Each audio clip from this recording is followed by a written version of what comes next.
Hello friends, मैं हरिनारायण साहू आप सभी का गुरु आईएएस ऑनलाइन क्लासेस के इस प्लेटफॉर्म पर आप सभी का स्वागत करता हूं।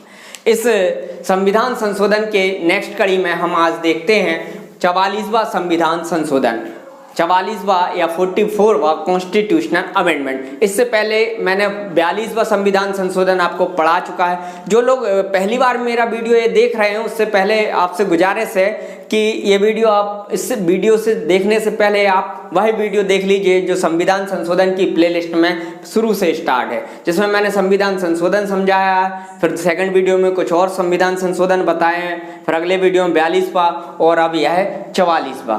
ठीक है, तो क्रम से देखेंगे तो ज़्यादा अच्छे से समझ में आएगा संविधान संशोधन के बारे में। आज हम बात करेंगे केवल 44वें संविधान संशोधन के, जो कि हुआ था किस सन में हुआ था। ये हुआ था 1978 में।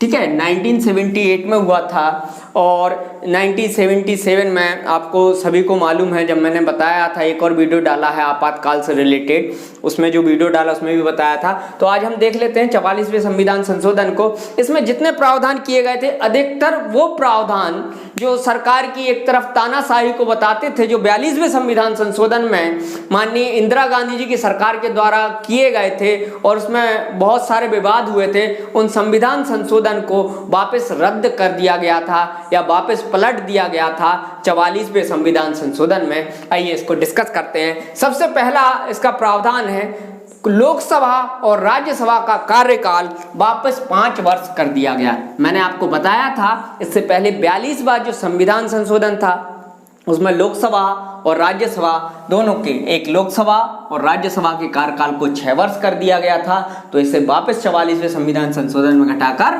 क्या कर दिया गया, 5 साल कर दिया गया। फिर अगला देखते हैं, राष्ट्रपति की वीटो पावर वापस लौटाई गई। वीटो पर राष्ट्रपति की जितनी भी शक्तियां हैं उनके अलग वीडियो बनेंगे। राष्ट्रपति का एक अलग प्लेलिस्ट में बनाने वाला हूं, उससे आप निश्चिंत कर रहिए। 3 प्रकार की वीटो पावर होते हैं राष्ट्रपति के पास, वो वीटो पावर वापस दे दिए गए। मैंने 42वें संविधान संशोधन में बताया था मैंने कि राष्ट्रपति को बाध्यकारी कर दिया गया था। ठीक है, उसमें से वीटो पावर बस वापस कर दिए गए, बाध्यकारी अभी भी था, जो वीटो पावर भी छीन ले गए थे वो उसमें वापस कर दिए गए।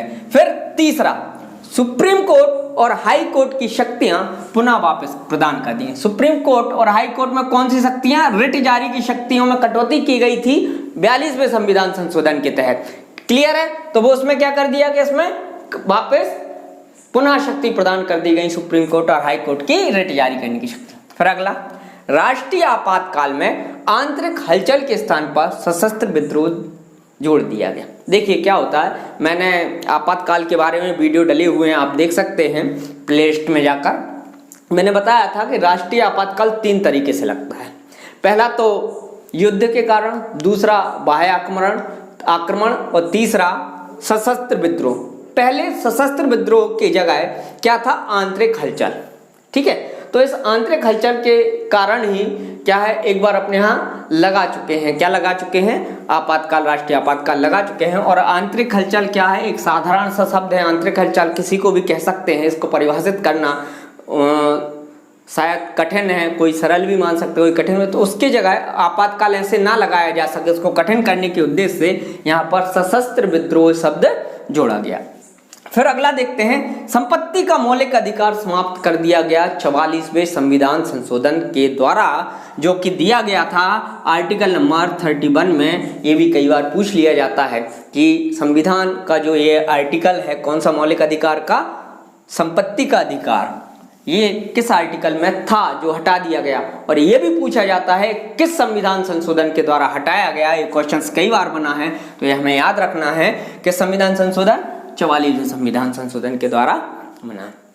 नेक्स्ट आते हैं, आर्टिकल नंबर 20 और 21 अब आपातकाल में कभी समाप्त नहीं किए जाएंगे। क्लियर है, इसको अभी हमने नहीं पढ़ा है, मैंने वीडियो नहीं डाले मौलिक अधिकार में। जब मैं मौलिक अधिकार बताऊंगा आपको तो मैं बताऊंगा प्राणों, दैहिक स्वतंत्रता, ये सब जो हैं वो 20-21 में कौन से आर्टिकल हैं और क्यों नहीं हटाए जा सकते, वहां पर मैं जिक्र करूंगा 44वें संविधान संशोधन का, वहां पर भी बताऊंगा। ठीक है, राष्ट्रपति शासन की जो अवधि है वह पहले एक बार में 1 वर्ष तक की जा सकती थी, फिर इसे घटाकर 6 माह कर दिया गया और 6 माह करके मैक्सिमम है 1 वर्ष तक की जा सकती है। ठीक है, और पहले यह मैक्सिमम कितने वर्ष तक की जा सकती थी? 3 वर्ष तक। अब कितना कर दी मैक्सिमम? 1 वर्ष तक, और 1 वर्ष के बाद भी 3 वर्ष तक केवल 2 कंडीशन में अब बढ़ सकती है इस संविधान संशोधन के तहत। पहला वो जब चुनाव आयोग बोल दे कि अभी वहाँ चुनाव कराना संभव नहीं है। जैसे अभी एक मैं एग्जाम्पल बता दूं, जम्मू कश्मीर में 1 वर्ष से ज़्यादा हो गए होने को था, तो वहाँ चुनाव आयोग ने फिर बोल दिया कि वहाँ भी चुनाव कराना संभव नहीं है। तो क्या हो गया भाई, 1 वर्ष के जगह तक कम बढ़ गया, उसको वहाँ चुनाव नहीं हुए। और ये कितने दिन तक बढ़ाया जा सकता है? अभी 3 वर्ष। एक और कंडीशन में 3 वर्ष तक बढ़ाया जा सकता है जब उस क्षेत्र में या पूरे देश में, उस क्षेत्र में या पूरे देश में राष्ट्रीय आपातकाल लगा हो। क्या लगा हो? राष्ट्रीय आपातकाल। और दूसरा क्या बताया मैंने?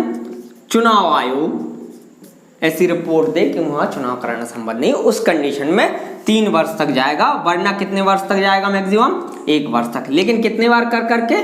6 माह कर करके उसे संसद की मंजूरी चाहिए पड़ेगी। इसका डिटेल वीडियो भी मैं बना चुका हूँ। धन्यवाद दोस्तों। अगर वीडियो पसंद आया हो तो आप सभी इसे को लाइक करें और शेयर करें।